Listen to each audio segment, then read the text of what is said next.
No, I do.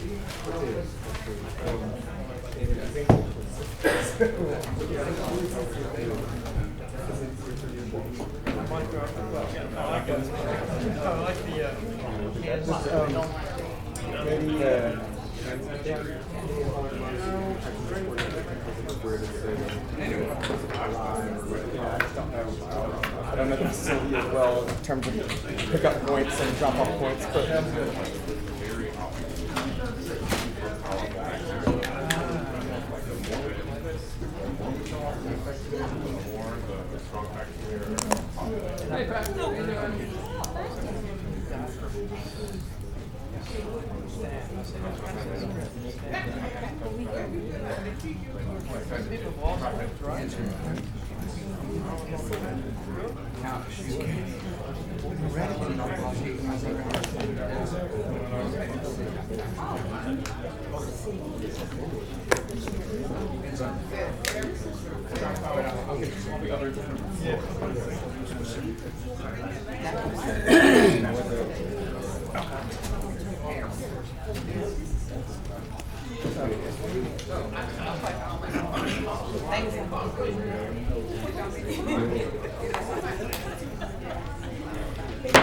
All right, we can take our seats. We're ready to get started.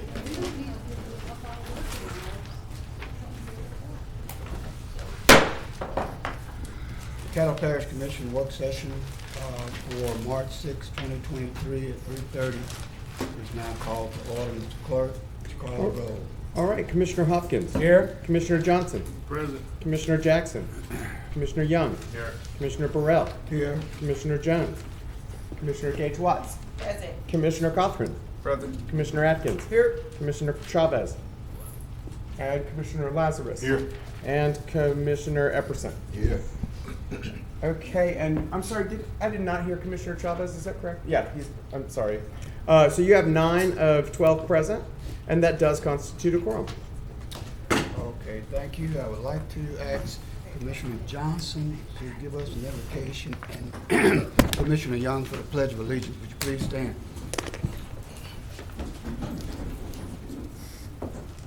Let's pray. Dear Father, we want to say thank you for allowing us to see a new day. Father, we ask that you will guide us with your wisdom to conduct this meeting and do the rightful things that we need to do for the citizens of Caddo Parish. Father, we also pray that as we go into this week, that our guests that will be coming in from out of town for the Police Jury Association meeting, that they will be received in Shreveport with no injuries and make it back home safely. In Jesus' name we pray, amen. Amen. Please face the flag, render the appropriate salute for you, and recite the pledge. I pledge allegiance to the flag of the United States of America and to the republic for which it stands, one nation, under God, indivisible, with liberty and justice for all. Thank you, Commissioner Johnson and Commissioner Young. Mr. Clerk. Okay, I'm not aware of any agenda additions today unless you have any to be introduced. If not, we'll move forward to citizens' comments, where citizens who wish to address the commission on any issue other than zoning are asked to fill out a comment card located in the chamber foyer to our back here. And those can be submitted here to my left in this basket. I know that we've received at least 3 comments, are limited to 3 minutes each.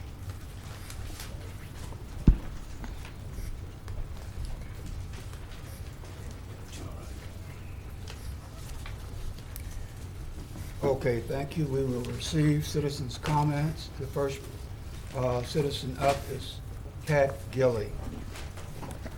Good afternoon. Ms. Gilly, if you would state your name for the record. Yes, my name is Pat Gilly. I live at 714 Coach Light Road, Shreveport, Louisiana, 71106. And this is my first time to be at one of these meetings, and so I am very welcome. I'm excited to be here. And I've just picked up earlier today a copy of the agenda, and really I'm not prepared to talk about really any of these things that are contested issues that are before the commission here. But I do want to just point out one thing that struck me as rather a waste of our time, and that is, let's see, it starts with the business about honoring the women's, excuse me, the Women of the America Month, and this person and that person and all these things. I just want to note for the record, speaking for many of the other people that I know who are out there, grassroots people out in our community, in our parish, that's kind of a waste of your time. And those of us who are working and have to give up our time to come here and to be here, that's kind of a waste of our time. So I just like to make a note that maybe you think twice about whether that's something that's appropriate to have at this working meeting. Thank you. Thank you, Ms. Gilley. The next citizen up is Mr. John Settle.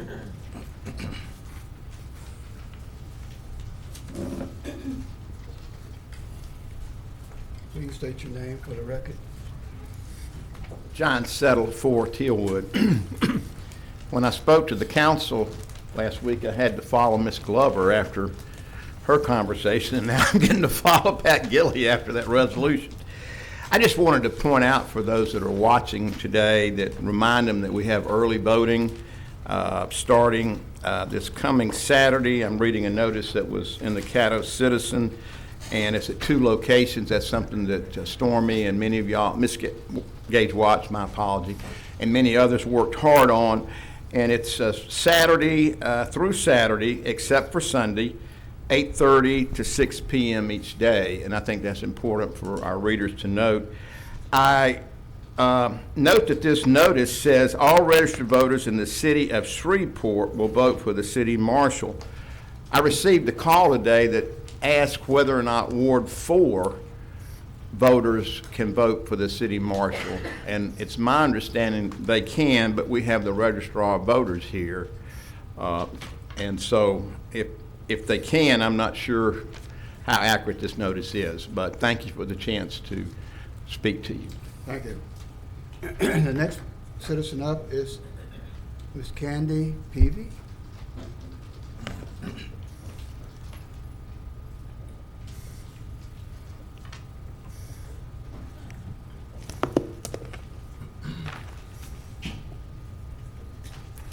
Welcome, Ms. Peavy. Please state your afternoon. name for the record. Candy Peavy. I'm a Shreveport resident. My address is on the card.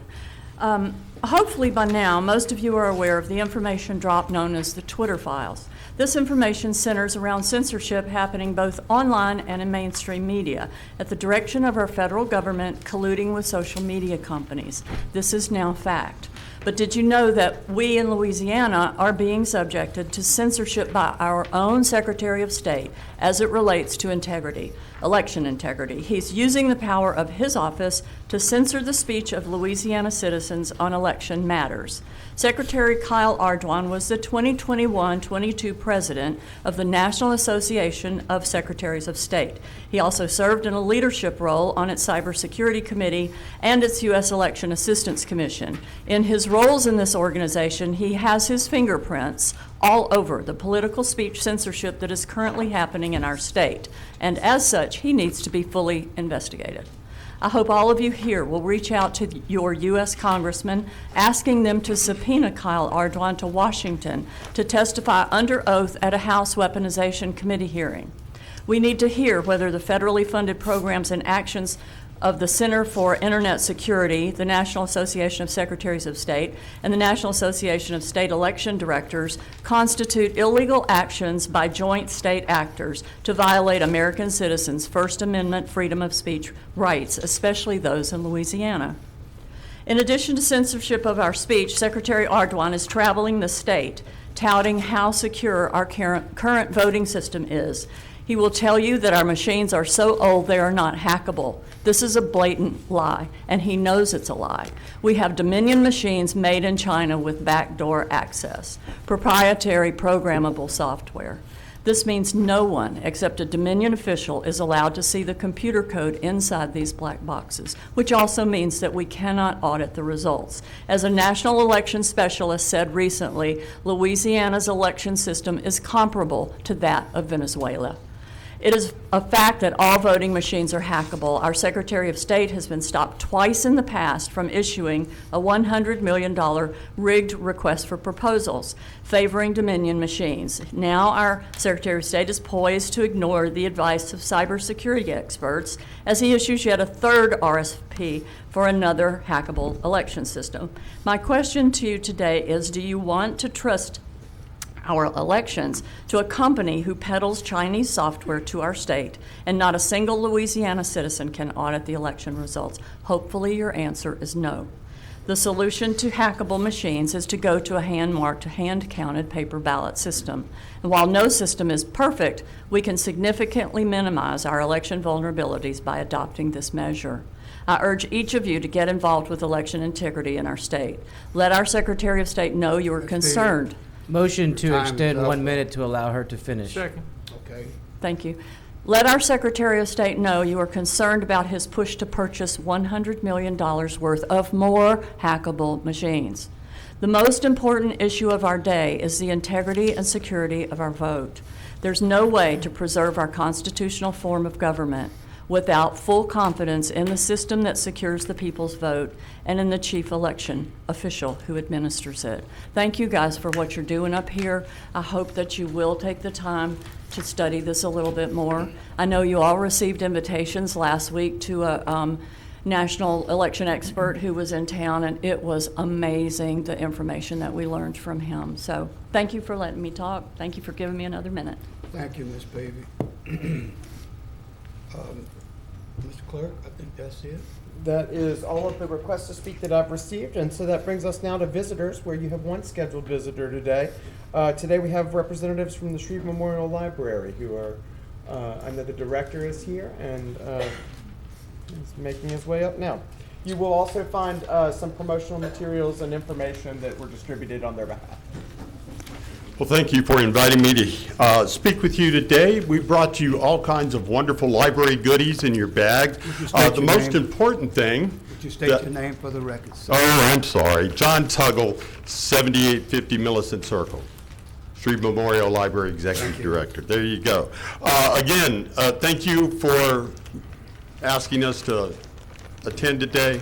Brought you all kinds of goodies. The most important thing that we have brought to you, though, if you'll look inside your sheets, you'll see this wonderful little flyer here that has a QR code in the bottom corner.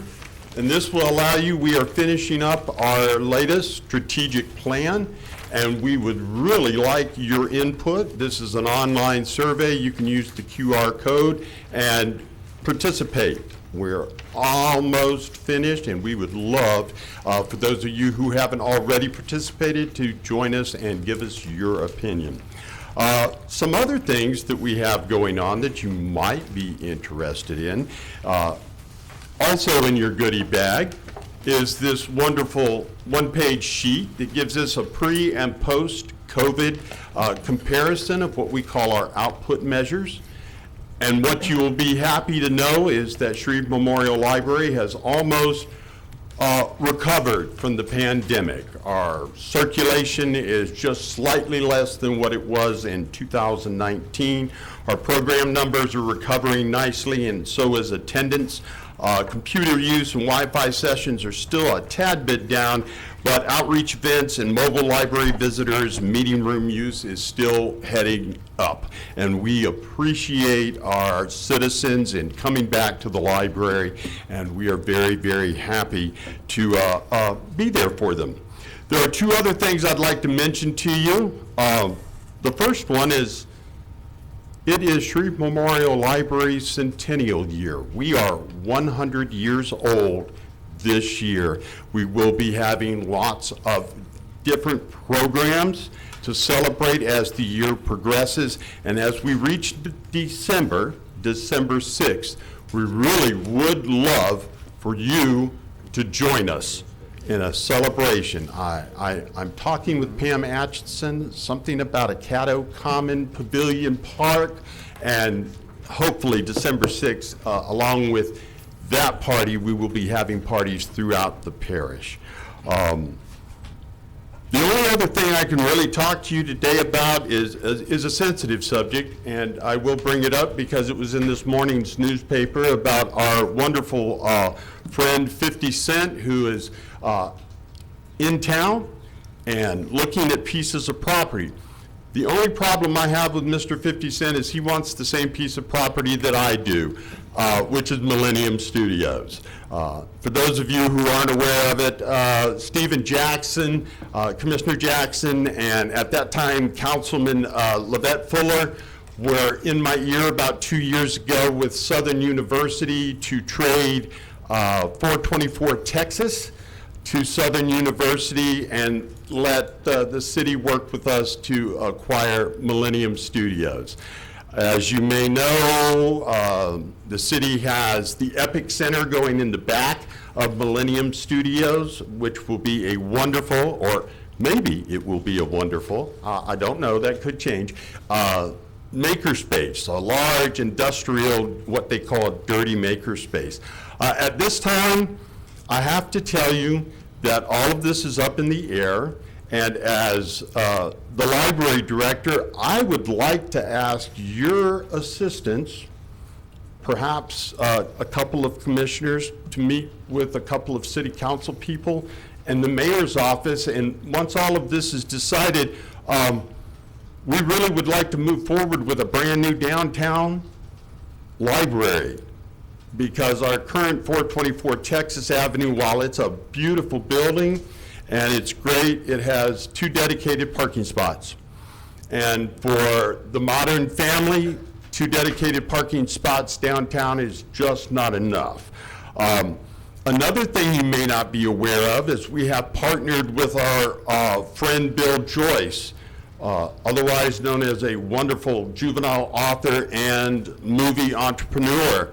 And what we had planned to do with Millennium Studios was create the Shreveport Downtown Library and the Bill Joyce Family Imaginarium in that space. If that were to go away because of 50 Cent acquiring that studio and bringing to town all the wonderful economic development that would come along with that, I would still like to see perhaps the commission in the city talk and see if we couldn't find someplace downtown to continue with that idea. If you haven't seen the Imaginon Library in Charlotte, Mecklenburg, that's Imaginon, I-M-A-G-O-N. I suggest you look at that, because that is what we would like to do here in downtown Shreveport. Shreveport is the 3rd largest city in the state of Louisiana, and I think it should have the 3rd best downtown library in the state also. So if and when Mr. 50 Cent makes his decision, we would appreciate your help in moving forward with a downtown library. At this time, I'm happy to take any questions you might have. Commissioner Epperson? Yes, sir. Thank you for coming, Mr. Tuggle. It's been quite a while since, we've had a report from the library board. Of course, we see you marketing on television all the time, doing a wonderful job. Just want to bring up to everyone that the library board have 5 members that's appointed by the mayor and confirmed by the city council, 3 members appointed by the parish commission, and the mayor and the parish commission presidents are also ex officios on that board. One concern that I had, I think I saw a news article where there's a possibility that the state legislature is contemplating legislation as to the type materials that the boards, the libraries are to show, are to place within the libraries, and getting a lot of national, it appears, I know Florida and Texas, and I just have a problem with that. From where this nation has come from, how many of us that were marginalized have fought on behalf of this nation, to have somebody come up with something that I call censorship. And I just want to know if you and the board are tracking this. Yes. One more thing, Madam Administrator, I'd asked Mr. Bernstein to furnish me copies of that legislation. Mr. Bernstein, did you get that to me? No, Commissioner, but I will. Okay, I hope you had gotten it to me. You think you might could ask your staff to pull it up while we're meeting today, and maybe we could get that before the meeting is over? I'll have to do it myself, sir. Okay, thank you. So, Mr. Tucker, that's my question. I think it's absurd. You know, we're going back to the days of the Crystal Night, Nazism. If you want that kind of censorship, you know, you need to move to Russia, Nicaragua, or Iran, or somewhere. What's your position on that? Are you all monitoring that? Well, yes, we've been monitoring. Libraries have been aware of censorship for literally 100 years now. We've been fighting this. I won't call it a war, but it is let's just say a disagreement. What it really comes down to is in loco parentis, and for the lawyers in here, that's Latin for being the parent. And Shreve Memorial Library has no interest in governing anyone's children and making decisions for them. We provide materials that are age appropriate, that are labeled that way. We provide age appropriate library cards. And what we ask parents to do is to parent. And if you don't want your child reading a Black Lives Matter book, that is your responsibility to do that. If you don't want your child to read a book about LGBTQ, sorry, I probably got the initialisms backwards, but LGBTQ plus books, that's on you as the parent. We do appropriately classify them so that you, as an individual, can look in our catalog and see what those are all about. You can look at the books. You can also see that they're age appropriate.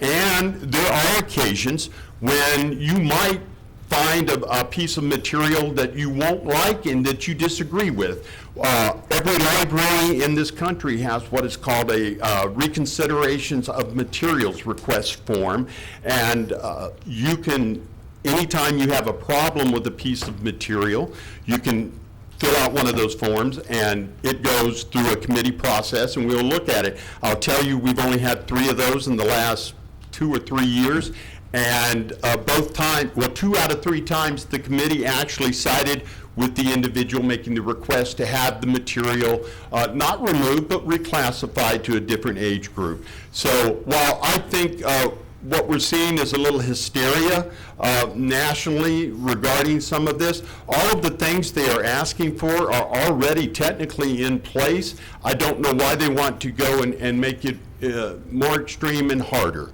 But all of the things that they ask for, like reconsiderations of materials, age-appropriate materials being labeled, library cards that are age-appropriate, that already all exists. So I'm not quite sure what their problem is, other than a few people just want to tell us, as you say, which books we can have and which books we can't.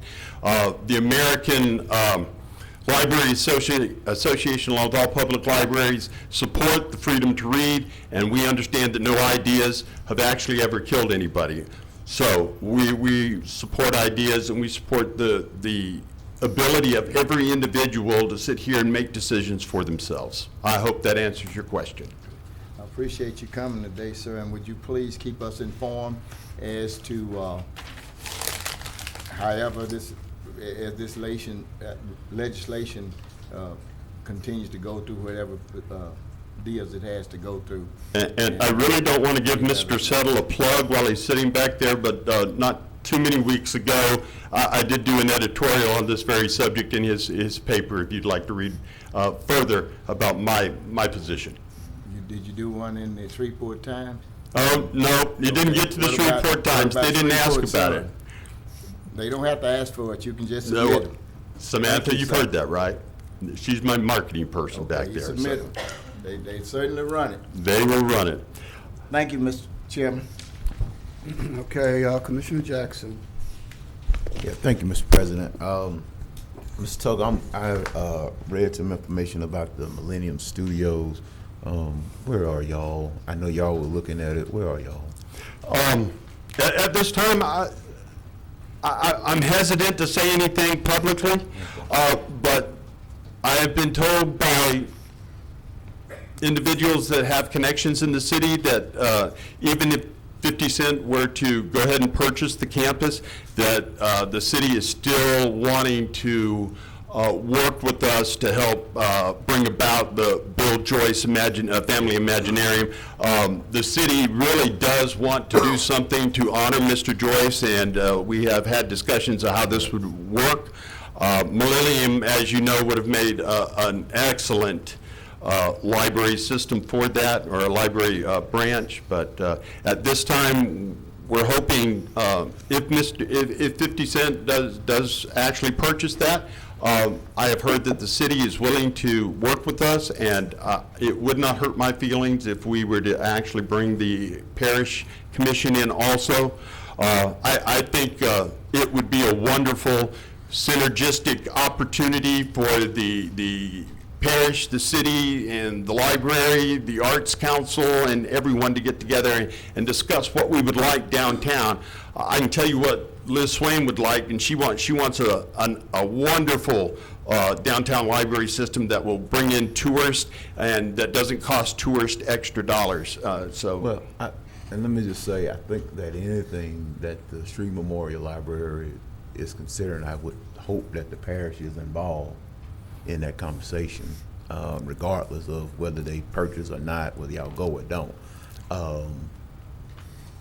I know that we had discussed Millennium, but I have often always advocated for a partnership or a greater partnership with, and I have expressed this to you as well, with Cyport.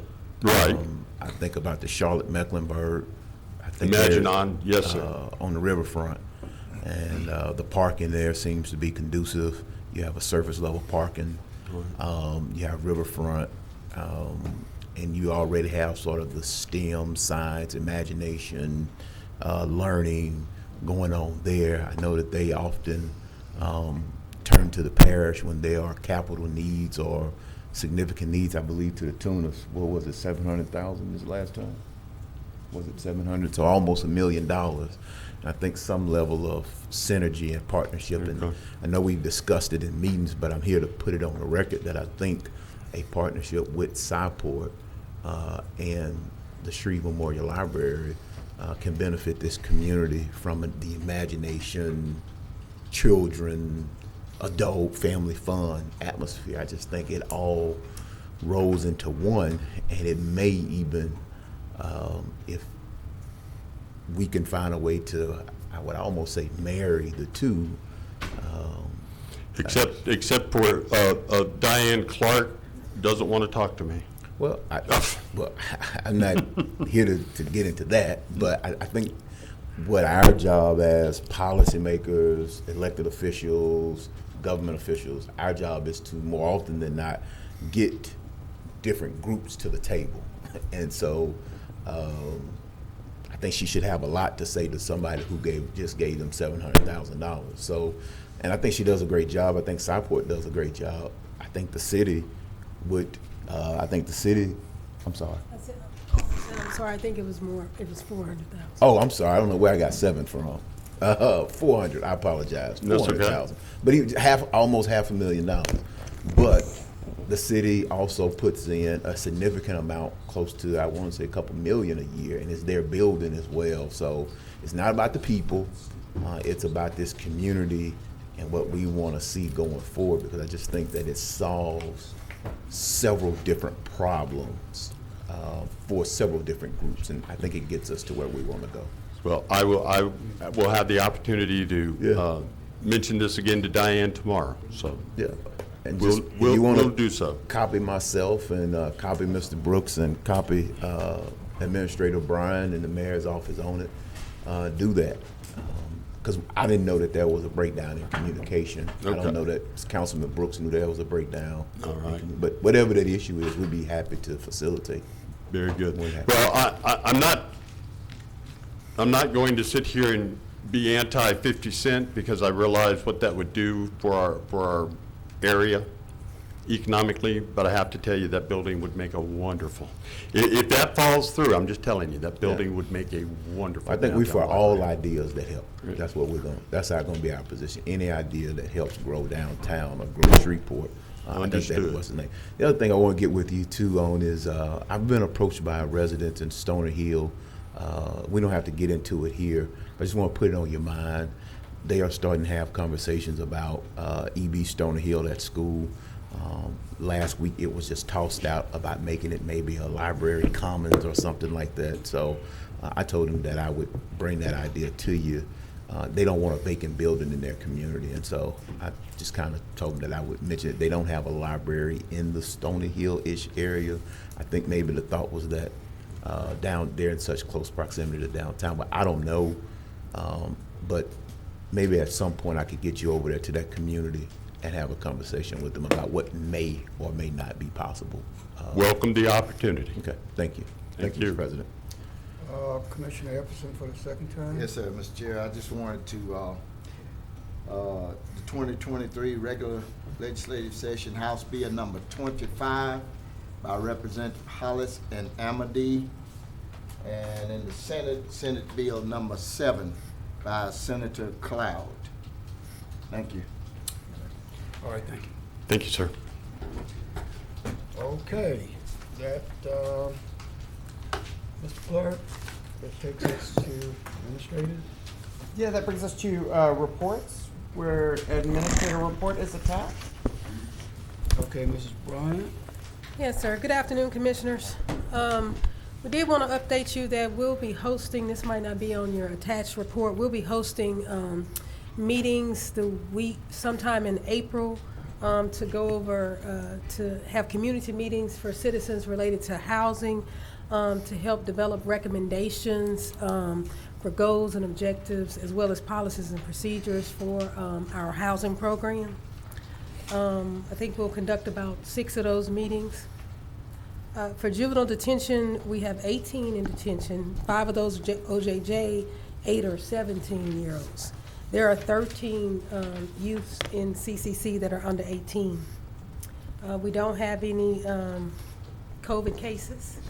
And then today, we have the clerk of court, Mike Spence, and the registrar voter, Dale Sibley, to provide you all an update on the election process. Okay, if you would, come forward. I'm not sure who want to go first. Both of you all can come.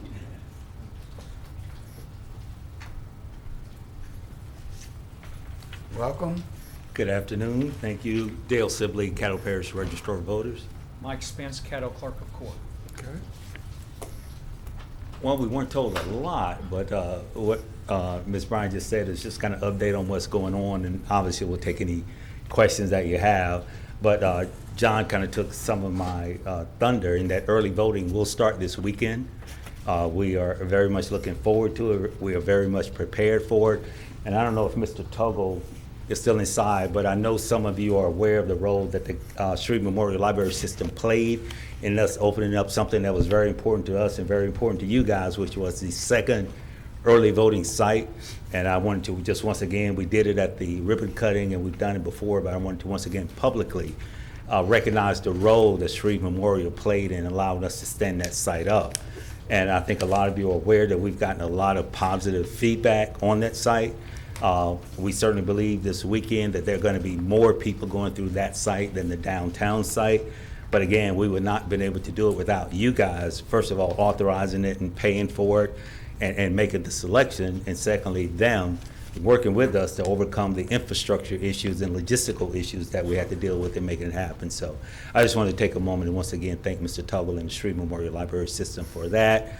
To remind you of early voting that was going on. Also, for those who vote by mail, those ballots are out. We're already getting them returned. We had fewer go out this time because it's a smaller election, but all systems are go. Everything's in place, and we're looking forward to the election on March 25th. And we hope that all those who are affected, be it the city marshal's race or be it the 5th district race, we're encouraging everyone to please take advantage of the early voting situation, take advantage of the mail-in situation, or certainly show up on March 25th to cast your vote at the precincts. Hello, everyone. Right now, the clerk's office is in the stages of sending your out name. letters to our election commissioners. State your name, please. Mike Spence, Caddo Parish Clerk of Court, 501 Texas, room 103. The clerk's office is in the present mailing out letters to all the election commissioners and getting back their replies whether they want to work or not work, and at that point replacing them. We have enough commissioners to work the election, but as always, we need more. The week before the election, we'll be opening the machines, and then at that point closing them and having them delivered to the precincts. So if anyone has any questions for either one of us, now's your time. Commissioner Atkins. Thank you, Mr. President. Thank you both for coming down today. I guess this is best addressed to Mike. There's been a lot of concern expressed by a number of citizens about the accuracy of the voting maps moving forward. The mistakes in the past, in the most recent election, and then uncertainty about the quality of the maps moving forward. And there's been, I think, a manageable number, but certainly a measurable number of issues. What confidence can you give the voters that these issues have been resolved and will be good going forward? Well, we did have some issues the last election. There were very few. Hassett Street and Wild Oak were the two streets that I was made aware of, but Dale probably can answer that question better. Yes, sir, Mr. Atkins. The issues that occurred with the maps, and this was all during the redistricting process, and primarily with the city's plan. As you guys know, the school board also did redistricting at the same time.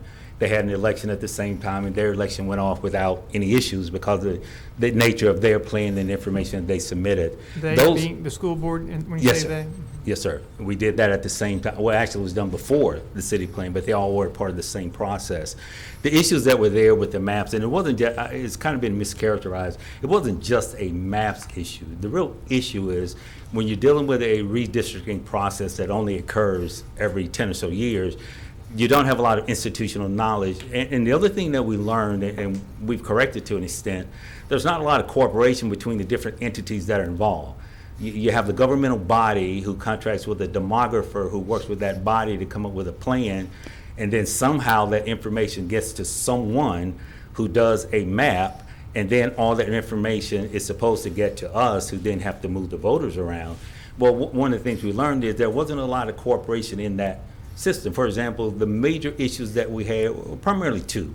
If you recall the issue with the folks being in or out of the city, that was an issue, as we learned, and I think I provided in a report to you guys, that the demographer operates, as he explained to us, on census blocks. And he felt that he had to confine his plan to census blocks. Well, census blocks don't always line up with city lines. And those people who were in, I think the total number was 66 people affected, out of 158,000 registered voters. But those people were in the areas on the border of the city. Hassett, there were some places down south, I think Wild Oak, some areas like that, where the demographer indicated he had kind of cut the map off at the census block, not realizing that the census block and the city limit didn't align. Well, once that was brought to our attention, we were able to address that, fix that, get all those people, those 66 people in the right place. And in the December election, I think it went off without any of those people having any issues that we're aware of. The other issue outside of that is, and one thing that we learned, I requested from the demographer a narrative. This is on the city plan, a narrative of what the map was supposed to represent, because all we got was this narrative. Later, we were able to get maps and kind of put some stuff together. The descriptions that are given, for example, in that particular situation where things are divided in some cases by street, in some cases there would be a direction that said everything northeast of the intersection of this particular street and that particular street is in this area and that area. Well, unless you're sitting there with that person and with a map, it's kind of hard to understand exactly what they meant. So we learned that there needs to be a much closer coordination between the demographer and the map makers, whoever they are, because we don't make them, we have to get them. And we have to hope that what we get is an accurate representation of what the demographer intended. That doesn't always happen, because one thing I learned in talking to the council, I gave them an example. I said, this is what we get in terms of a narrative, and let them read some of those descriptions. They don't get that. And I don't know if you guys get it, but they didn't get in their case, so all they got, my understanding was a map that, you know, that they could look at and go, well, that looks right. Well, if you don't have the narrative saying what should be, you don't really know. For example, I tell you, everything started during Labor Day weekend when I got a call from a council member who said that some people in their district had gotten absentee ballots for a different district than they thought they were in, and that the agreement with the demographer was that these particular people would or would not be moved. Well, it turns out that what they thought had happened had in fact not happened. That the folks that they thought would not be moved had in fact under the plan been moved. But that's what happened to me when you don't have the demographer with the descriptions lining up with the map makers and lining up with the governmental body that they're representing. So, no, all those issues were resolved. Mr. Atkins, if you recall, the December election went off. I'm not aware of any major issues with the December election. It was a very trying period between September, because when we first got notice of this in September, keep in mind, absentee ballots were already going out, and we had early voting starting the end of October with a November election. So it was a lot of things to sort through in a very short period of time. Working with the state, the election went off. The election was certified. The December election went off. The December election was certified. And all those errors, as far as we know, have been fixed. And more than that, we know now how that process needs to work so that we don't have any of the kind of mistakes that we had this past summer. So you've modified the process to protect us against those kind of errors moving forward? Yes, sir. And the main thing being is we're working more closely with the demographer. And I have to say, both of them, you had one working for, I think, the school board and the parish one. Both of them were very cooperative. I don't know that they, as a group, really appreciated what we needed, because they were simply doing their job for the entity that they were working with. I'm not sure the entity, for example, I'm not sure you guys, until this happened, knew the role that we play and what information has to come to us in order to put those voters in the right place. So I think part of what we're going to try to do is lay all that out and educate everybody in terms of here's the coordination that needs to happen, and primarily tying the demographer and getting them to really explain where those movements are. That was the most critical thing, and we were able to do that. Okay, thank you very much. And one more follow-up question, Mr. Chairman, and then I'll be done.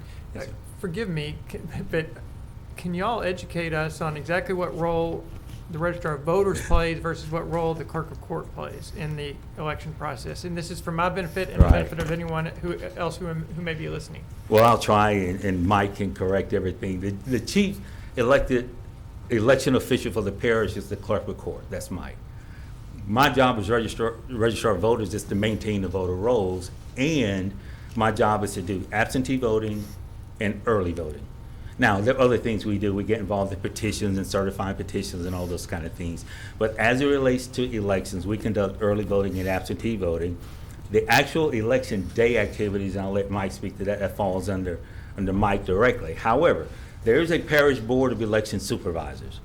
I sit on that board as the Registrar of Voters. Mike sits on that board as the Clerk of Court, and there are three others. One appointed, elected, however they do it, by the Democratic Party, one by the Republican Party, and one by the governor. So it's a 5-member board.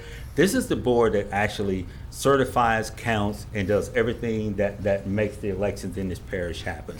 They're there when the machines, we'll be testing and sealing the early voting machines in my office Wednesday. They will be there. They supervise that. When we sit down on Saturday at the end of the day to count the votes, they're there. They supervise that. So that's the board. We're on the board. We're 2 members of that 5-member board.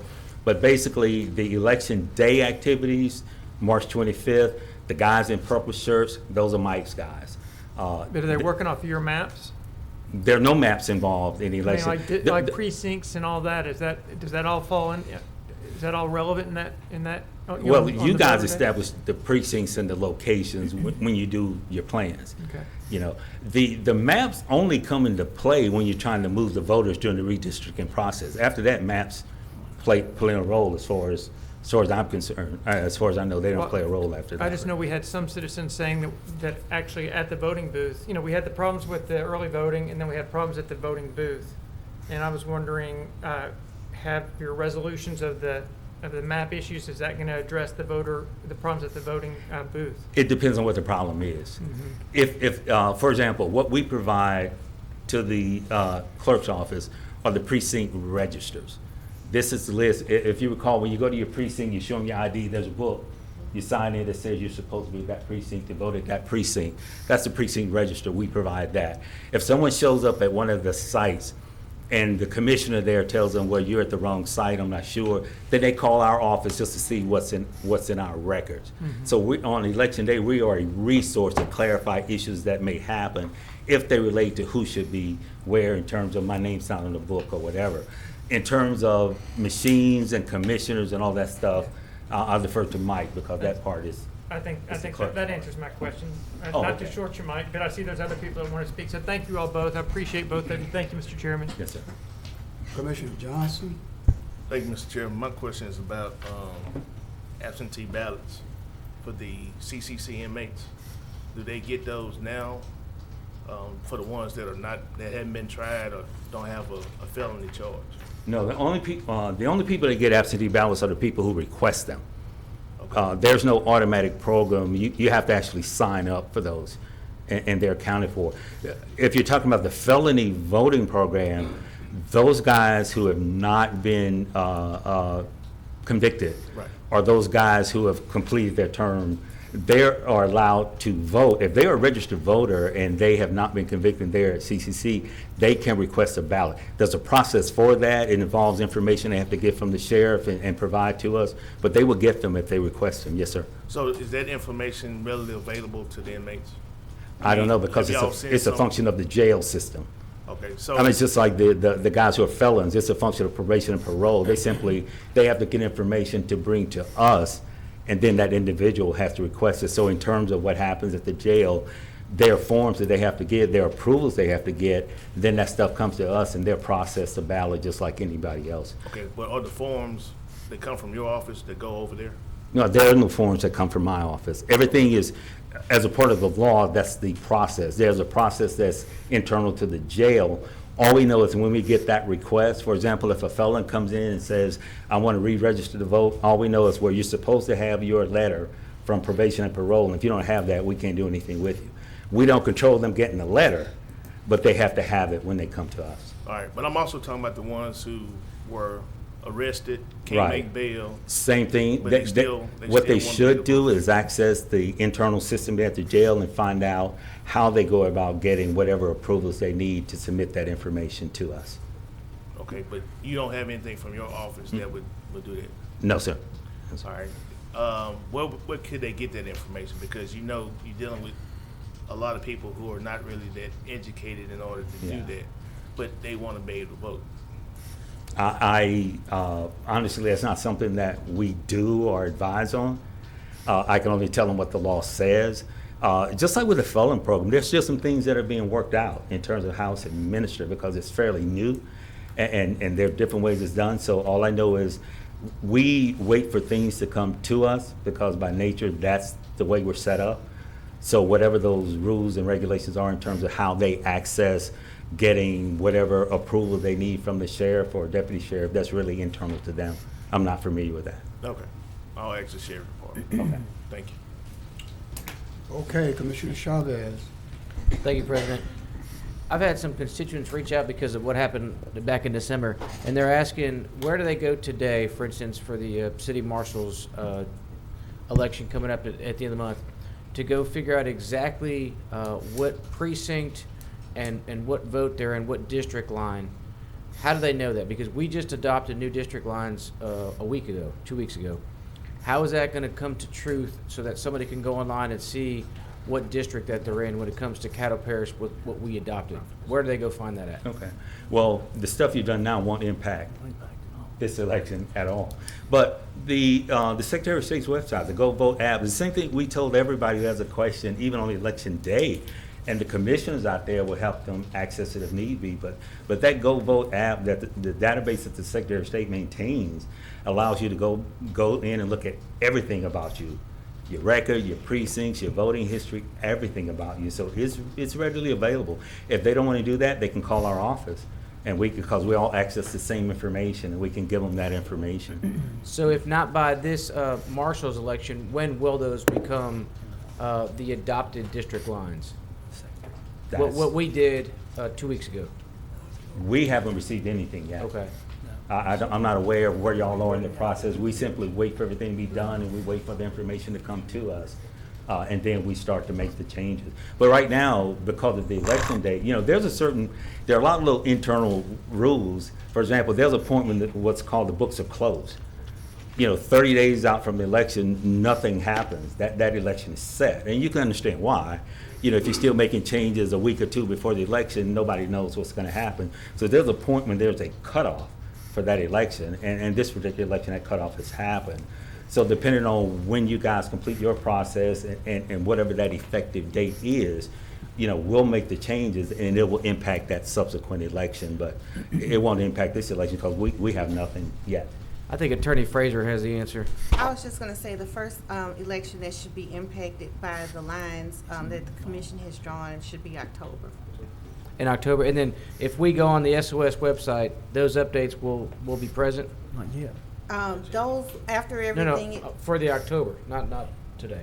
After everything has been submitted, between the time of submission in October, at some point, they will show up on the Secretary of State's website. And there's and just to further give another step in there, there's also an annual canvas every June, every summer. And the canvas is designed to certify the active voter list. For example, if someone goes in and moves and they change address, then that's going to trigger a canvas card because the system is going to show the addresses are inconsistent. A lot of parents, the kids like mine, they're still registered at their parents' house. Well, if they go and register somewhere else, that's going to trigger a card that says, hey, there's a question here, we got 2 addresses, and that happens during the canvas. So assuming you guys complete your plan in the way that Ms. Frazier's outlined, and because once we input that data, it's input everywhere, including Baton Rouge. You know, so at that point, anyone can check. The other issue, what I'm suggesting, is also during June, when they get that address confirmation card, that's another opportunity to see exactly where they are. The other thing that happens is once those changes are made, it triggers a new voter identification card, which then should go to that citizen. And what we learned, and this is something that everybody can help with, what we learned is a lot of people get those cards and they just kind of toss them in the drawer. But it's very important to look at that card, because that card outlines all your information. And if something is incorrect, it could be caught then, just by checking what's on that voter. Does this just happen within state lines? I.e., if somebody moves from Caddo Parish to, let's say, Dallas, Texas, and they register over there, is there something that's going to trigger the SOS of Texas down to Louisiana or not? There used to be. I think that was part of the purpose of the ERIC system that Louisiana just withdrew from. Generally, what will happen if someone goes to another state, that entity may notify you that, hey, we've gotten this. Now, within the state, it happens all the time. We'll get someone information from another parish, we'll send it to them. Between states, there's no guarantee that will happen at all. How would you guys be able to go reconcile the voter list on people that have moved out? We've had a lot of people that have left Caddo Parish, sadly. They will get an address confirmation card. And if that card comes back to return, there's a way that we deal with it. That's part of the canvas process, is to catch those people that are moved that are no longer here. Oh yeah, there's a way to do it. And when that card comes back, if that card comes back undeliverable or returned, then we know that there's an issue and that person is in the process of being stricken from the rolls. I got you. Thank you guys for what you're doing. Thank you, President. Okay, thank you very much. Commissioner Gage Watts. Thank you, Mr. President. Thank you, Mr. Sibley, and Yes, thank you, my favorite clerk of court, for coming down today. We had a lot of citizens that came down a few weeks ago with a lot of questions, and I knew that the best people to talk to about the questions that they had was our clerk of court. That's the reason why we wanted you all to come down today. But you said something that I want to touch bases on, and that was about the annual canvas that happens in June. My question is, what type of campaign do you provide for the citizens to let the public know that this is the annual campaign, it's going on in June, how you can participate? It's not anything. We really don't have a budget or mandate to really publicize anything that we do except the election themselves. But that's the function of the Secretary of State's office. Those cards are generated there, they go out from there, and they come back to us, and after we reconcile it, then it's all registered in the Secretary of State's database. But it's really a function of the Secretary of State. And as a matter of fact, I think he just sent out a couple of letters last week talking about the issue of they had legislation pushed to provide 2 canvases a year, I think because of the idea that if you have more than one, your rolls will be, with the stuff going on in New Orleans with the recall, that things will be more accurate. Well, the legislation didn't pass. He's still in favor of it. And if you read the letter or the editorial that he did, I think it was last week, he's saying that, hey, I'd like to see 2 of these, but that's really a function of the Secretary of State's office. Right, and I think that we could help through the commission to promote it during Yes, that ma'am. time, to let them know that this information is available to you, so that you don't get those undeliverable mails back and remove people who still do want to participate in the voting process, and their names are now being purged, from the voters list. So. And we appreciate that because, and the reason I mentioned, I'm glad you picked up on that, is because if you guys as elected officials will help encourage them, hey, when you get, there's nothing they have to do, but when you get this card, look at it and respond to it because it's really helpful. The other thing I will add just to that, putting someone off the voter rolls in Louisiana is a very difficult process. There's not anything automatic about it, so there's nothing that automatically triggers you being kicked off, because even if we're kicking you off, we have to let you know. We still have to try and contact you. So there's a lot of effort made to keep people who are active voters and registered voters on the voter rolls. But it would be helpful if people understood 2 things. Look at your voter ID card, which most people don't. And secondly, if you get it, because not everybody gets an address confirmation card. Not everyone gets them. It's only if something triggers a change. Perhaps. Post office, you move, kids moved out, they changed addresses. Those are the kind of things that trigger, because otherwise you're an active voter and you're never taken off. And that's the key word that I want to touch on, because you're saying active. Yes. So once they are inactive voters, that may trigger the system. Well, and the inactive voter part really only applies in federal elections. You have to miss a certain number of federal elections, then you're subject to being an inactive voter. And again, there's a process where you have to be notified, you get an opportunity to fix it. I would almost say within Louisiana, and again, some of this stuff is new to me, but in Louisiana, if we take any steps, for example, if we get the card back that says, and we question, well, I as a registrar, if I have any reason to believe that a person is no longer a registered voter, I still have to contact that person or try and contact that person. So there's still a lot of steps that you have to go through before you simply take someone off. Just missing an election doesn't get you kicked off. Just missing a couple of elections doesn't get you kicked off. There's some major steps. You really have to literally move. We've even, I'll give you an example. One of my staff members came in a couple of weeks ago and said, hey, I've discovered that there's all these people who are kind of more senior who haven't voted in a while. So what we did, she wanted approval to draft a letter to send to those people to say, hey, we noticed you haven't voted in a while, or are you still interested in being a registered voter? That's how far we go in trying to keep people on the rolls.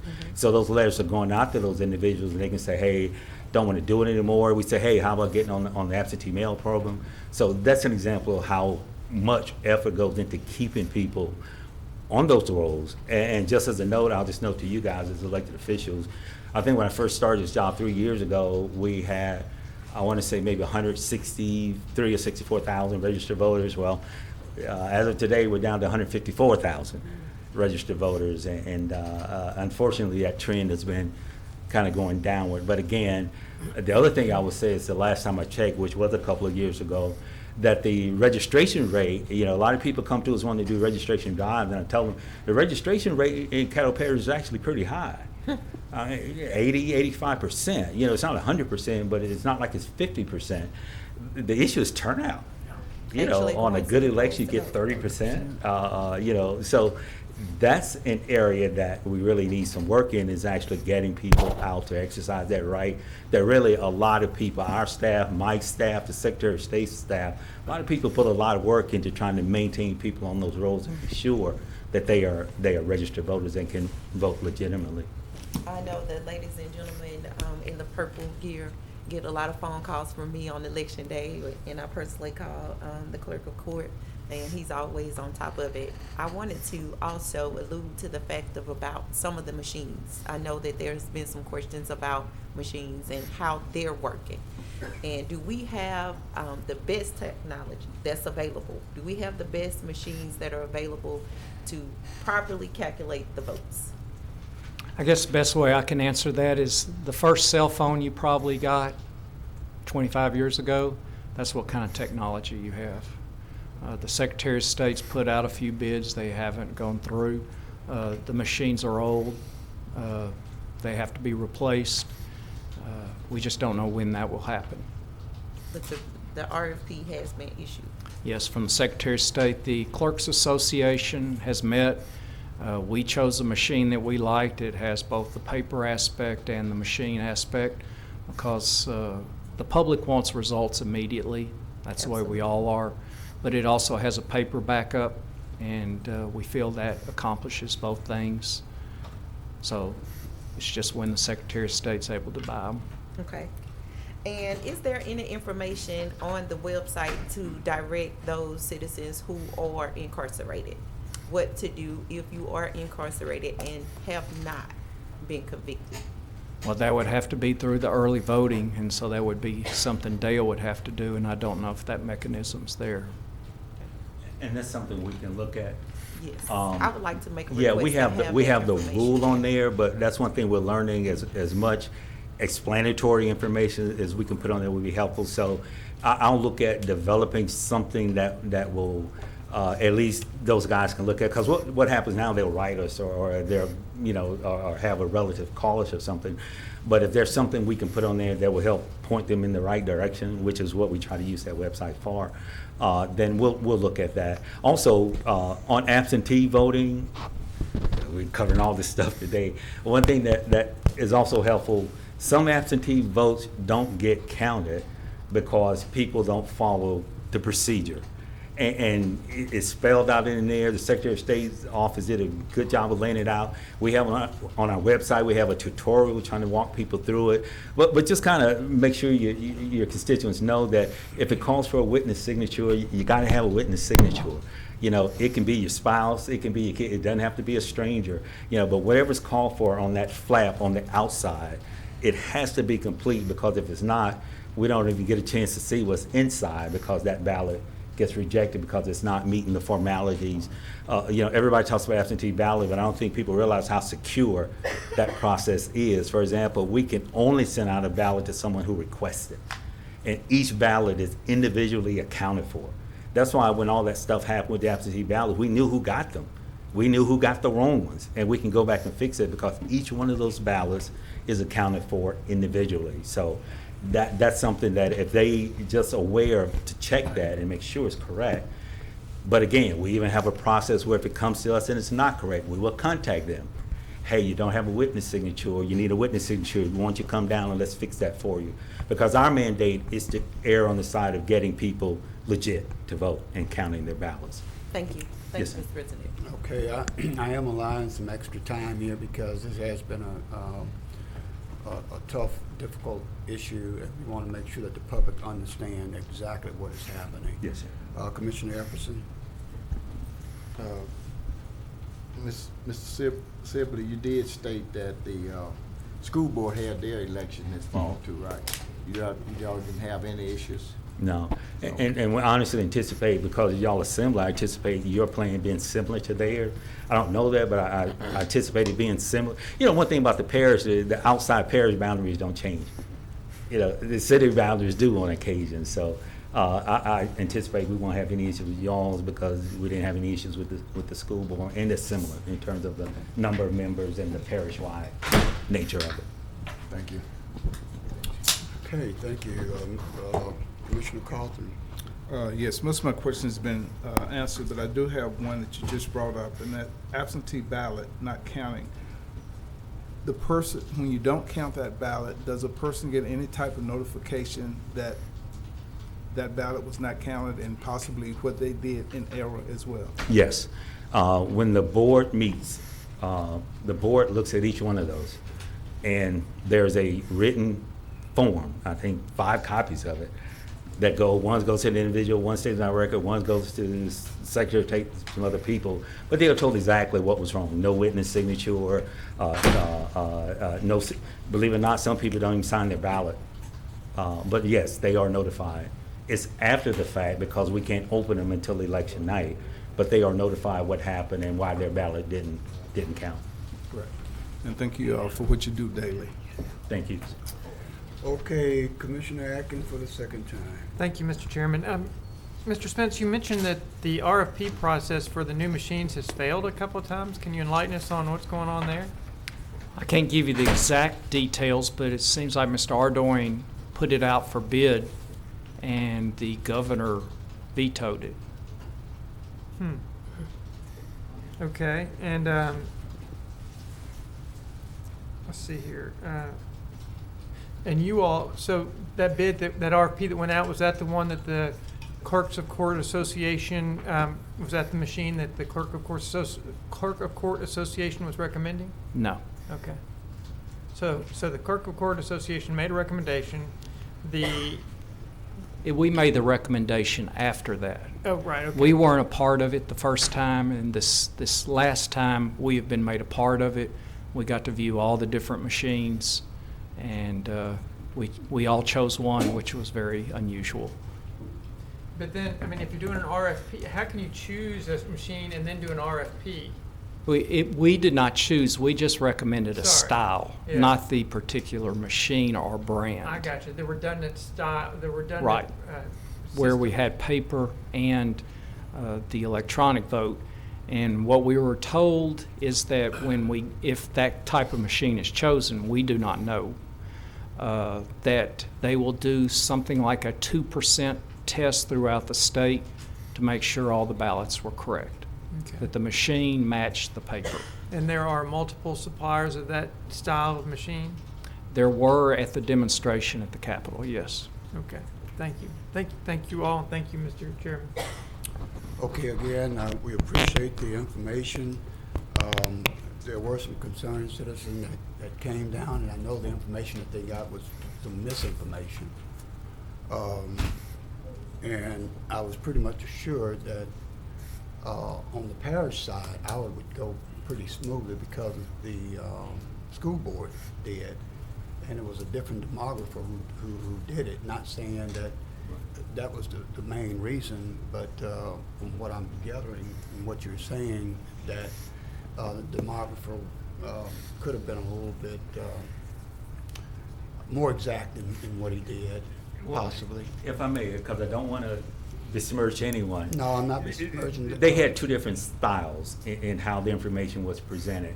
And maybe it's because of the fact that the parish lines don't move as much. It was a little less complex. The city lines move a lot.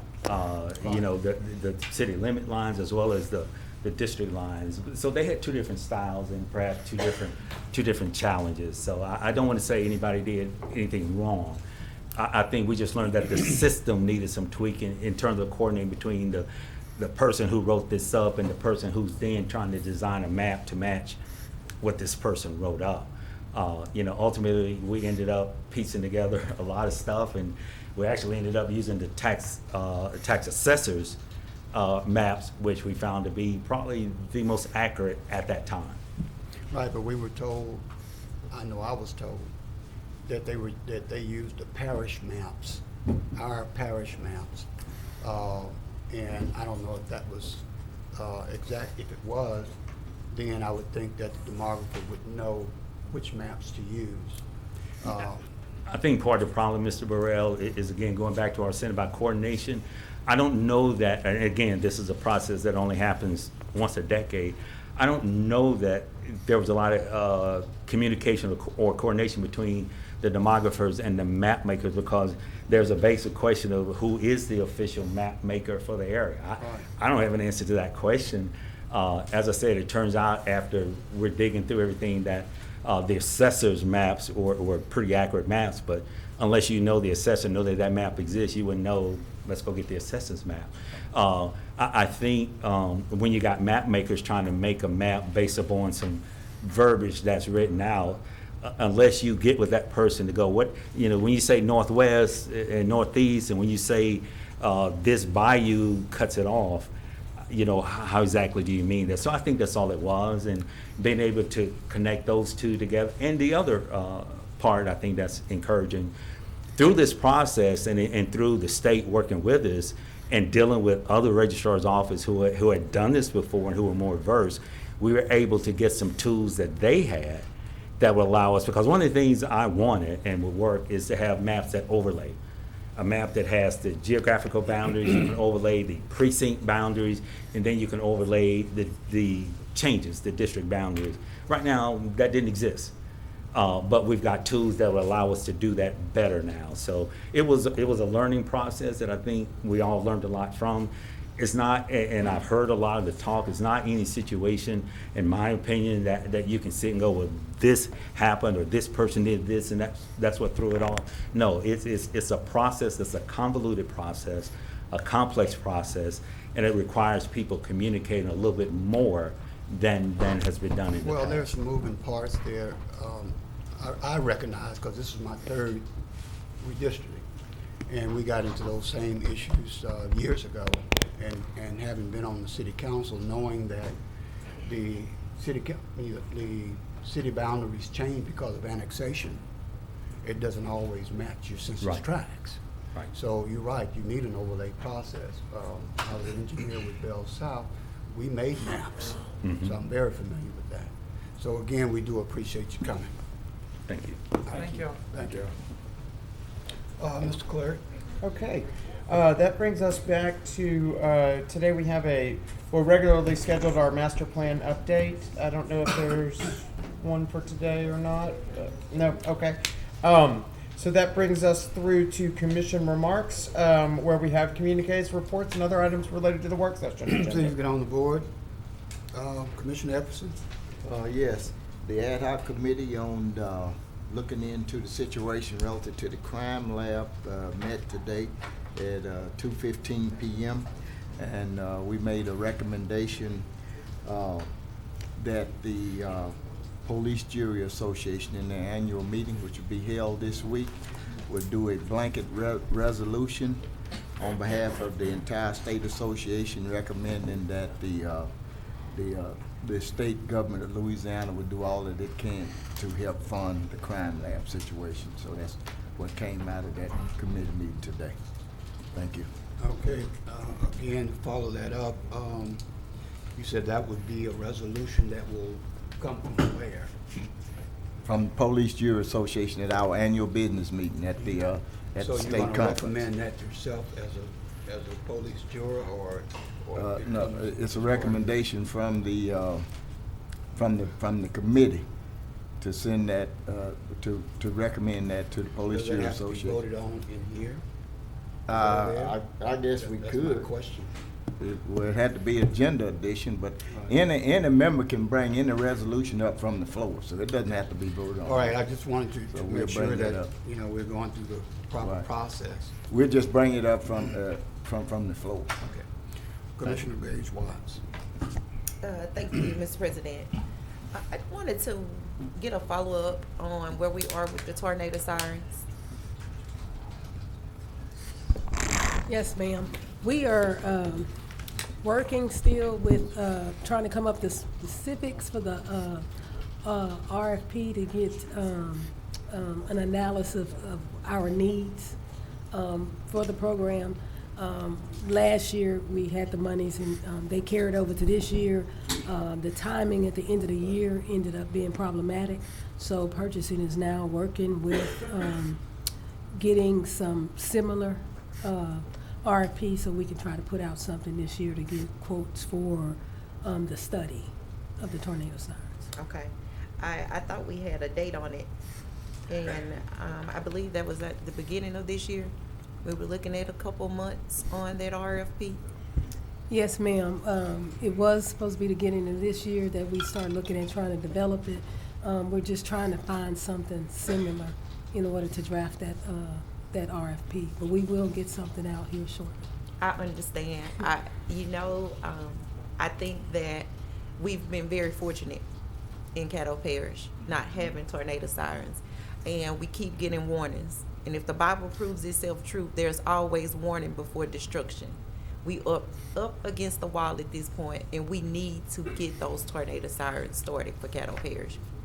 Yes, ma'am, I understand, and we will make that a priority to get this the request for quotes together. Okay, thank you so much. I forgot to mention Happy Women's History Month before I started talking to all of the women who are out there. Thank you, thank you. I often hear things, citizens' comments often or in direct response to something that is on the agenda. And I think each of us has our own platform that we can use in whichever way that we think would be conducive to the citizens of Caddo Parish. I choose to use my platform this month to recognize women for their achievements. Some of the hardest working people that I happen to know happen to be women. So this that you see today is only the beginning. Stay tuned for the third week in March. We will definitely have a celebration. Thank you, Mr. President. All right, don't push it. Okay, just as a point of information to the administration, the parish is responsible for those tornado siren. I went out there and I did hear some comments on that. The city is not involved in that process at all. Commissioner, so far the parish has appropriated money to conduct a study to analyze the needs for the sirens, where they could possibly be located, how many, just the statistics. That's what you've appropriated monies for so far. You have not appropriated monies yet for the actual sirens. All right, Commissioner Epperson for the second time. That's all. Okay, Commissioner Johnson. Tim, could you come out? I forgot to ask you this earlier.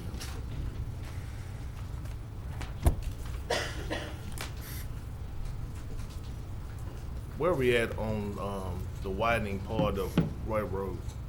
I'd have to check with you and I'll get back with you on that. Okay. Could you have that answer for me Thursday? Yep. Okay, All right. thank you. All right. Okay, Commissioner Johnson, that's it? That's it. Okay. Commissioner Jackson. Yes, thank you, Mr. President. Wanted to announce that Juvenile Committee will meet on Thursday. That notification will go out. We will be meeting at the Juvenile Detention Center, if that's my understanding. So if you can, please make it there for that. I know we have been having a lot of conversations on that. I did want to, because I'll be in a moment be exiting, but I did want to update the community and the public. There was an issue last week, particularly in my district, about some residents who were evicted very, I guess, in an untimely and unfashionable way from Stony Hill Apartments. I did reach out to individuals in Baton Rouge to identify and get some resources. And so the basically the update for those individuals as follows is that the Louisiana Housing Corporation has connected with Hope Connections. They are working to identify those tenants that are still residing at the Stoner Street property and connecting them with the property owner. Hope Connections was on site last Friday, to connect the tenants and gather information, leases, housing needs, and et cetera. There was an individual from Hope Connection who has identified a few emergency housing vouchers available. I'm sorry, someone from the Housing Corporation has identified a few emergency housing vouchers that are available. If so, they will be allocated to Hope Connections to assign to those clients that are there. Clients will be assessed for S811 eligibility. Those are individuals who may need mental behavior health and housing stability as well. There are a few vacancies in Shreveport. The family shelter in Shreveport is at capacity. They did contact the Housing Authority in Shreveport, and they're waiting to hear back to discuss any options that may be. ESG funding will be used to pay for the first month of rent and deposit for those moving into a new unit. And the Housing Corporation will work with Hope Connection to process that. It's very unfortunate that that situation took place, and just know that individuals are working to get those folks housed. It's unfortunate when the city of Shreveport basically is asking property owners to step up and not be slumlords. You have some slumlords who would just rather put folks out on the street which is very unfortunate. That's why it's important for what NDC is about to embark upon with the housing needs study. They'll be talking about those things, and so please encourage the community to come out to those meetings and participate. Did I hear you say there's going to be 10, Erica? How many meetings you said there were going to be? Six meetings. So please encourage the community to participate in those meetings. That money that we receive for ERAP is going to be dried up very soon. So it's important for us to have a document that's going to guide policy, but can also guide us as NDC will be tasked with going out to solicit funding to help supplement what the Housing Trust Fund can do. There'll be a meeting or a workshop or a seminar on April 1st. And I have asked the parish to help assist with this. April 1st, it'll be at Southern University Shreveport. It will be a first-time homebuyers workshop with respect to first responders, teachers, and I believe healthcare professionals. And then there will also be a workshop for landlords or property owners or developers who want to rehab and update their properties. These are dollars that are specifically allocated to Caddo Parish. There's another program where individuals in Caddo Parish can receive up to $60,000 for closing costs. So we hear the cry about wanting to have more home ownership. So that workshop will take place on April 1st. There'll be more information forthcoming. It'll be held at Southern University Shreveport from 10 a.m. to 1 p.m. My hope is that the landowner who evicted these folks will participate because they can receive funding to fix their properties up. People should not have to live in slum conditions just because of their socioeconomic status. So we want to encourage folks to, and we have an opportunity to clear a significant amount of blight. And so this will be an opportunity to take advantage of that. And I'll look forward to getting additional information to Mrs. Bryant so that we can push this information out to the community. I do believe registration will be required so that they can anticipate the number of seats. But I want to anticipate that this is somewhere in the range of $60 million that can help benefit our community. So hopefully that we'll take the opportunity to take advantage of it. Thank you, Mr. President. All right, Commissioner Gage was for the second time. Thank you, Mr. President. Just wanted to announce again to my colleagues that the Black Caucus meeting will be held on Wednesday at 10:30 a.m. at the Shreveport Convention Center. This is our state convention this week, so I just wanted to remind you, it begins on Wednesday through Friday. Thank you. Okay, Commissioner Jones. Thank you, Mr. President. Please excuse my tardiness. Is facilities here? Yes.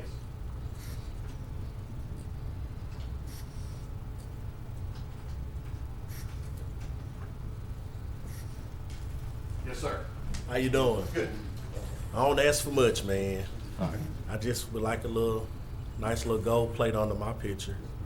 Okay. I'm a little jealous of Commissioner Carter, who got his before me. Starting to feel like y'all know something I don't know. So We'll get you fixed up, sir. Sorry about that. Appreciate it, man. Thank you. Yes, sir. I'm done, Mr. President. All right. My only comment here, well, I can just do it in the President's report. There's no one else, and I don't see anybody else on the board. Mr. Clerk? Okay, that brings us to the President's report today. And did you have a President's report? Well, I just have comments. I could have done that up in the Commission's remark. But again, just to remind us that the Louisiana Police Jury Association will be meeting here, which has been stated before, hosted by Bossier Parish, I believe, is what I understand, but it will be held in Shreveport at the Shreveport Convention Center. And Commissioner Watts, Gage Watts, Yes, I had got a call from Mr. David Aubrey from AT&T about a social event that he was trying to plan for I'm sorry. No, I was just stating to Commissioner Gage Watts that I had received a call from Mr. David Aubrey with AT&T on an event that he was trying to plan for the police jury. I just wanted to know if you had gotten that. I did. Received that. Okay, Thank that's all I needed. Okay, Mr. Clerk? Okay, that brings us now to old business. We have none scheduled for today, so we'll move forward to new business, where you have a number of items. The first item being 11.1, authorizing the introduction of ordinance number 6314 of 2023. That's related to 22-26-P, an ordinance to amend Volume 2 of the Code of Ordinances of the Parish of Caddo as amended, the Caddo Parish Unified Development Code, by amending the zoning of property located north side of Highway 71 North, approximately 300 feet northwest of Regmar Drive in Caddo Parish, Louisiana, from R17 Single Family Residential Zoning District to R17 Single Family Residential Zoning District SPUD, and otherwise provide with respect thereto. That comes to you from the Parish Planning and Zoning Commission, and it is in District 2. Okay, motion by Commissioner Johnson, and second by Commissioner Jackson. Commissioner Johnson. Yeah, I just wanted to get somebody to come up and explain this. Who would you like to come up? Well, I thought Mr. Clark was here. Clark just stepped out. Unfortunately, I think he may have just walked out. I can't give a background on it, but I can say that the case is attached if you'd like. I want Mr. Clark to give it, so we got citizens in here and people listening so they can understand what's going on. Well, he's not here. Someone want to summon him, or can we come back to it or something? Before we vote on Move that we take this up later. Second. Okay, it's been moved and seconded that we take it up later. Could we get that by anonymous vote? Yes, sir. Is this a postponement? I mean, when is later? Just pass it over. Oh, okay. Bottom of this, and maybe Mr. Clark will be back. By unanimous vote? Okay. That will take us, I was actually in the queue. sorry. I was in the Oh, queue. here's Mr. Clark. Okay, he just appeared. Mr. Clark, if you would come forward. You have a question? Just to explain this ordinance 6314. I was headed upstairs to get the information about the ordinance, but let me, this is, Well, we moved it down to the bottom of the agenda so you can go get the information and come back. now come back. Thank you so much. All right. Okay, Mr. Clerk. Okay, that brings us to authorizing the introduction of ordinance number 6315 of 2023. That's an ordinance amending and reenacting ordinance number 5111 of 2011, ordinance number 5935 of 2019, and ordinance number 6310 of 2023, reapportioning Caddo Parish into 12 commission districts, enumerating the constituent precincts respectively comprising the commission districts, and otherwise providing with respect thereto. That comes from Commissioners Young and Cawthorn. Okay, motion by Commissioner Jackson and second by Commissioner Jones. Commissioner Johnson. Or Commissioner Jackson and then Johnson. Yes, I'd like to make a motion to englobo and advance resolution number 6315, 6316, resolution number 8, resolution number 9, resolution number 10. I need a second. Okay, it's been motion by Commissioner Jackson and second by Commissioner Jones that we englobo, which ones again? I believe that was 11.2 to 11.6. 11.2 to 11.6. Just those two?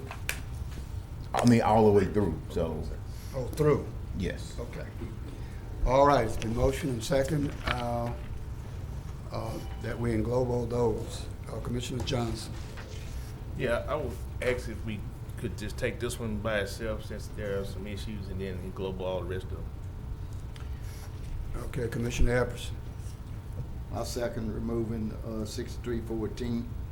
from the Englobo? Well, we're gonna have to vote on this particular, we're gonna have to vote on it We can just first. remove it from it. Just Sorry? remove it. Just remove that one. Okay, And we'll come back. that being the case. So 11.3 to 11.6. Okay, it's been amended by Commissioner Johnson and seconded by Commissioner Epperson. Okay, what, Mr. Clerk, to vote on it? Okay, so again, this is Englobo and advancing items 11.3 through 11.6. And you should be able to vote soon. Okay, Just want to verify that we've got the language correct after that amendment. okay, let's vote.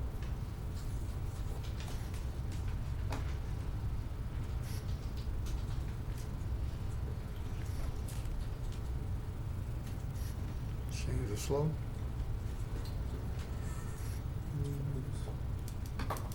Mine didn't come up. There it is.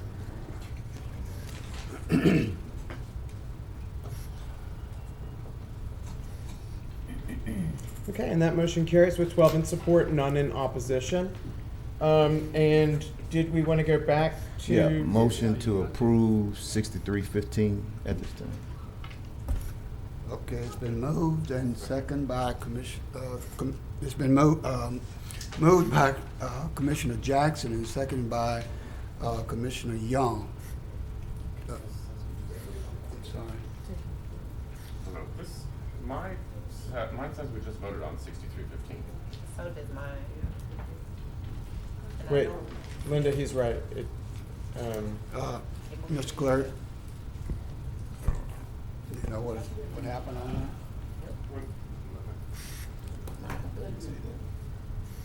that? Okay.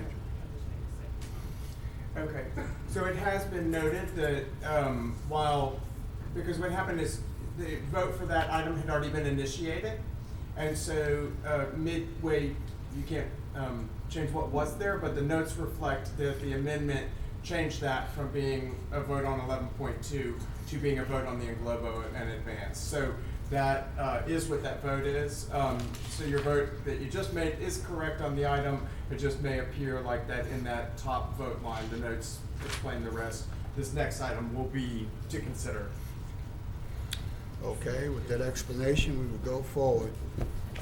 Where are we, Mr. Clerk? So we should have a. Yeah, we're going to. You should be able to vote momentarily, and there we go. Right? What are we voting on now? This is going to be the vote to authorize the introduction for 6315 of 2023. Okay. So this is item 11.2. You'll be voting to advance item 11.2. Point of order, Mr. President. Our screens are still displaying 63. It just switched. Well, it just It's changed. switched back. It Okay. just changed. Okay, we have a motion by Commissioner Young and seconded by Commissioner Steve Jackson. Okay, we can vote? Yes, you Young, should be able to any vote now. comment? Okay. All right. Well, I see Mr. Johnson popped up here. I don't know if our machine is running late or what. Mr. Johnson, did you? I Oh, did, I'm but sorry. we- No, you we cast voted. vote. Yeah, we It's voted, but recorded. I did request to speak, but it's okay. Okay, I'm sorry. Okay. That vote carries with 10 in support and 2 in opposition. And that brings us to the next item on your agenda after the Englobos. This is going to be 11.7, which is authorizing a special resolution recognizing March as Women's History Month and those achievements made by women over time. That's Okay, from motion by Commissioners Johnson and Gage Watts. I'm sorry, motion by Commissioner Jackson, seconded by Commissioner Gage Watts. Commissioner Jackson? I'm good. Commissioner Gage Watts? Yes, I would like to move I'm sorry. to Englobo. Okay, I would like to move to Englobo item 11.7, 11.8, 11.9, 11.10, 11.11, 11.12. Well, I stopped at 11.11. 11:10 and 11:11? Yes. Can I do a friendly amendment to also that we discuss 11.2 since Mr. Clark is back? Okay. And then global that and advance it. once he discusses it. Mr. Clark, you can come up. We should second, please. Hmm? We should second. I second. Okay. Oh, okay. And what was the motion second again? Because The motion, the amendment to the motion was to also add 11.1, since Mr. Clark was back, to englobo that as part of what she engloboed in advance. okay, I don't see it being amended on the machine. Is that? She Mr. gonna Clerk? get to it. She getting to it. Mine's showing it. It appears that that motion was amended. It's on here. I don't mind.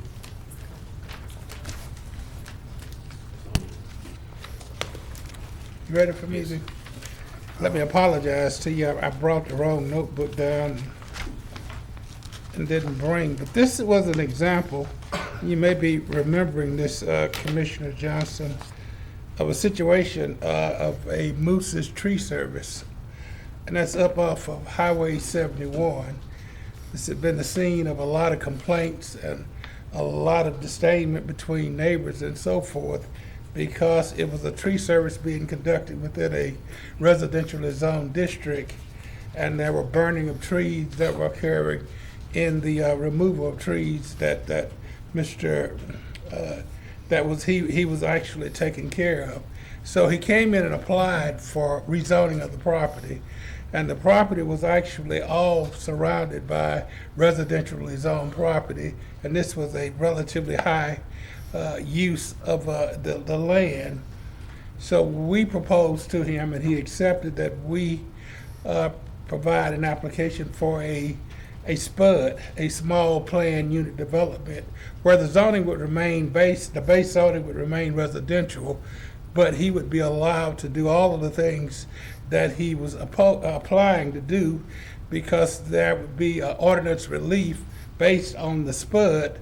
But in order to get that ordinance relief, he would have to provide amenities that was in agreement with the neighbors in the area for that location.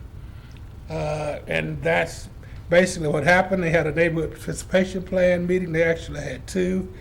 They came up with a plan that the Caddo Parish Planning and Zoning Commission accepted, and that's why it was being recommended to you for approval. Okay, thank you. Okay, it appears that there's no other comments on it.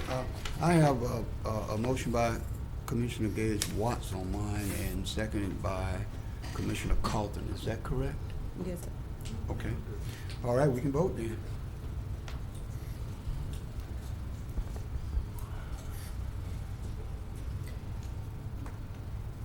Okay, and that motion carries with 11 in support, none in opposition. And that brings us to communication committee report. Oh, I'm sorry, the discussion of oil and gas drilling issues, 11.12. Okay, Commissioner Epperson. Yes, sir.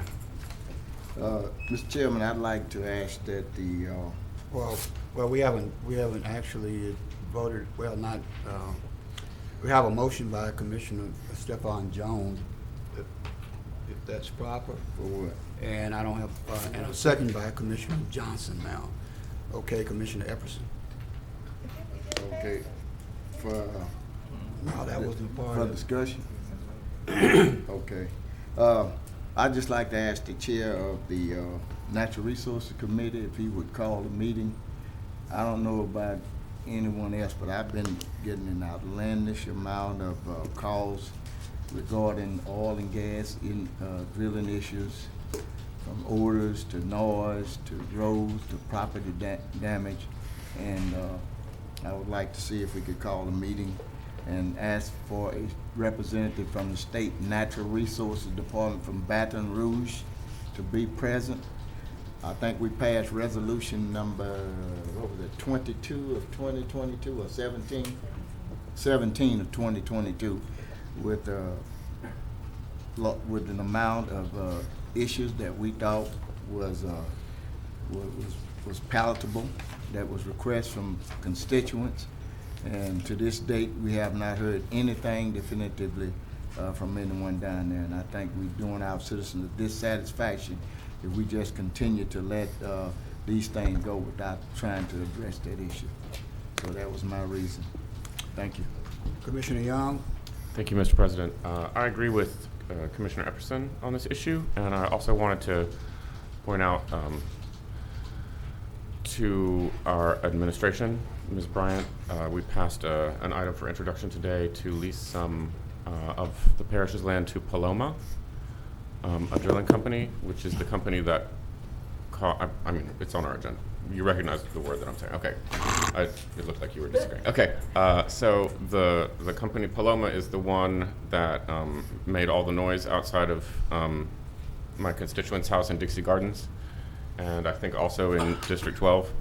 So when they are drilling on parish property, I want us to be really strict about making them follow the rules and not create a nuisance for our citizens. Yes. Okay, Commissioner Atkins. Thank you, Mr. President.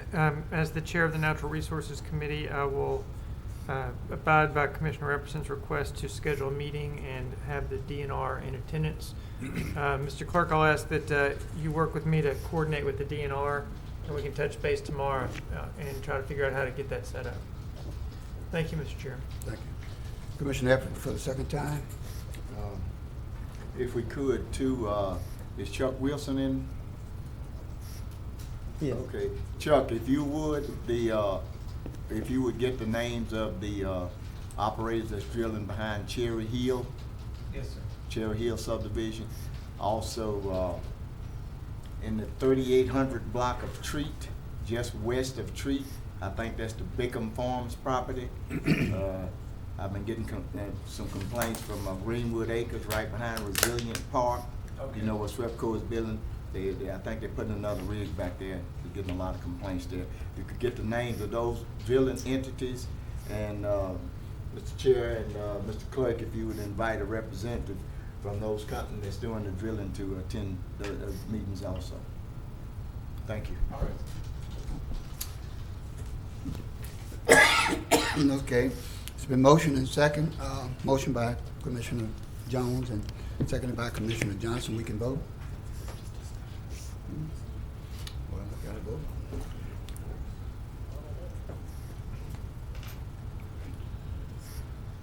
Commissioner Chavez is absent. Okay, that motion passes with 10 in support, none in opposition, and 2 absent. And that brings us to communiques and committee reports, where you do have one specifically scheduled item under communiques, and that is a report from the Veterans Affairs Committee relative to Colonel Paris Davis, U.S. Army retired.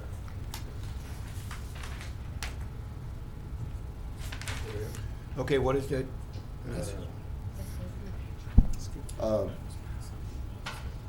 I just would like to state we are going to meet to schedule a meeting with I'm sorry, wait a minute, I'm thinking about Admiral English.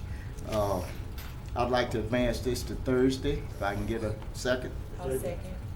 Okay. Colonel Parish was recently awarded the Medal of Honor from his service in Vietnam over 50 years ago. And I'm trying to see if I can get him on a telephone call for Thursday so we can recognize that. Thank you. Commissioner Carlson. Yes, sir. I just wanted to, a couple of things. First of all, thank the Public Works, particularly Mr. Weaver and his entire staff for showing up during the tornado. Also the Sheriff Department and their command center and the Shreveport Police Department, because again, the district in which I represent and some others were hit, but thank God no one was hurt, harmed, nor killed. Also, the thing is in talking with the administrators, we talked about the some type of tornado support being solidified, and I don't think I don't know what's the status of it at this time. Yes, sir. We are. President, I'm sorry. We have a motion on the floor, so we need to vote on that first. Well, I thought, see, we started in communiques, and then my board started being popular, so I thought that's what we were commenting before we got to 12.1. So are we addressing 12.1 now, is what you're saying? Yes. That was the motion. He made the motion. and Okay, I well, seconded. motion by Commissioner Epperson and seconded by Commissioner Gage Watts. Let's vote.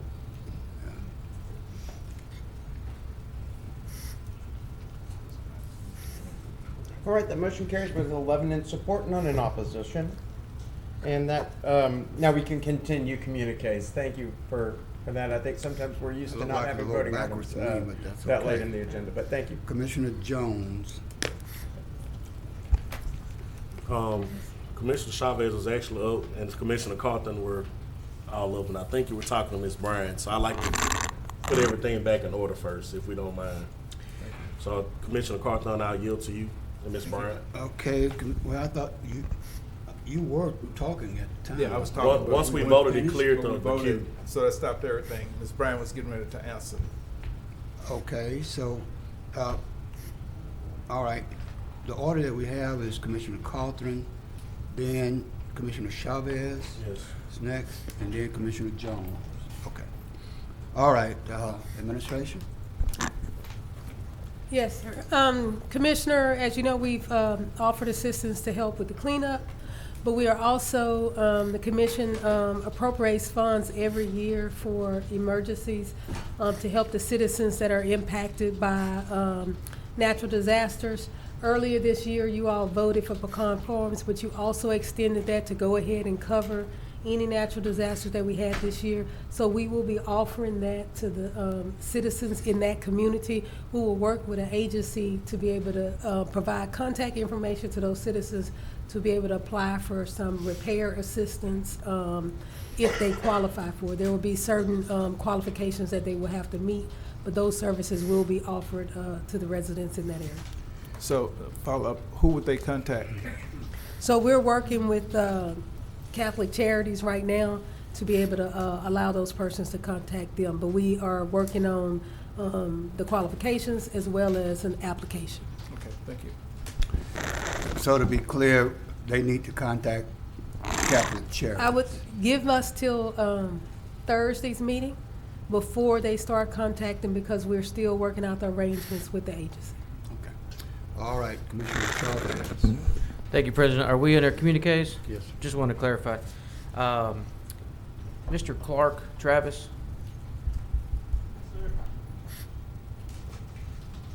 Oh, there you are. I thought you were sitting over there. I don't know if you know about this, Director Clark, but for Boulevard, there's the street Boulevard. Yes, we've been trying to capture that dog. We have people tampering with the trap, putting bowls in it and all kinds of stuff. So I'm unsure if they letting the dog out or what's going on. But we have been over there trying to get that dog repeated. Okay. The thing was, people was opening up the house, but then they'll leave a window open, so the dog jumping in and out of the window, and it's been a mess trying to get that dog, the Australian Shepherd. That's the one. This is a situation I know personally. I've been called, and I've talked to Mr. Samuel about 5 different times, and this owner should have been cited by now. And we seized the dog before. This is just ridiculous. So I didn't want to go at it right here. I wanted to see if maybe you could get some resolution before Thursday, so you could come back to the board to report on this, because the neighbors have had it. They've had it to the point where they're talking about getting a gun and taking this dog out, and we can't have that in the parish. Yes, sir. So thank you. I appreciate that. That's it.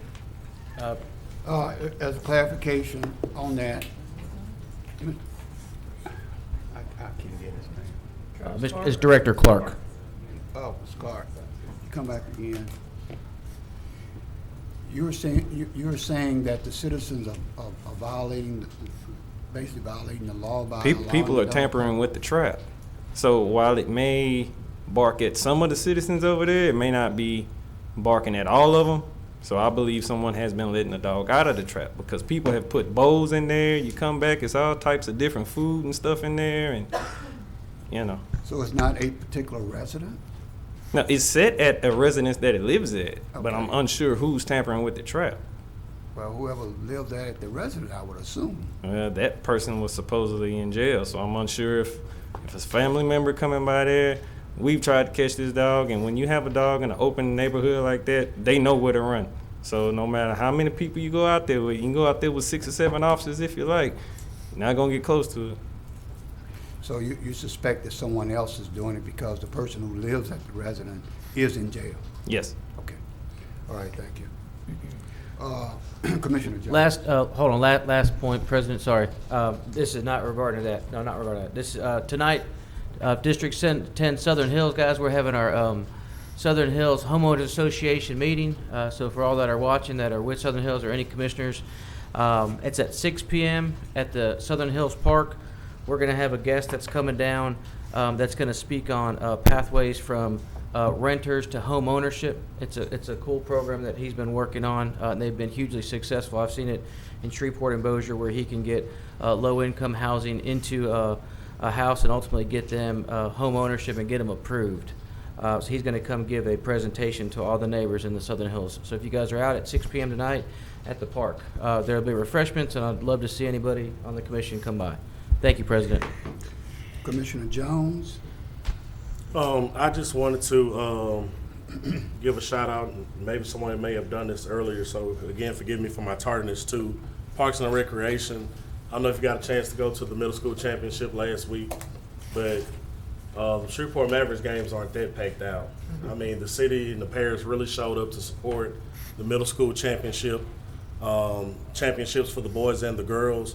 I think that was an excellent idea to put it in a space, because they've had it in high school gyms in the past, and you can't get in, or at the end of one game they make everyone vacate the building and come back in for a whole nother game. It's like you almost had to have two separate tickets to attend the game. And so it was good, one, that we had a space that everyone could enjoy, and you can invite out as many family and friends as you wanted.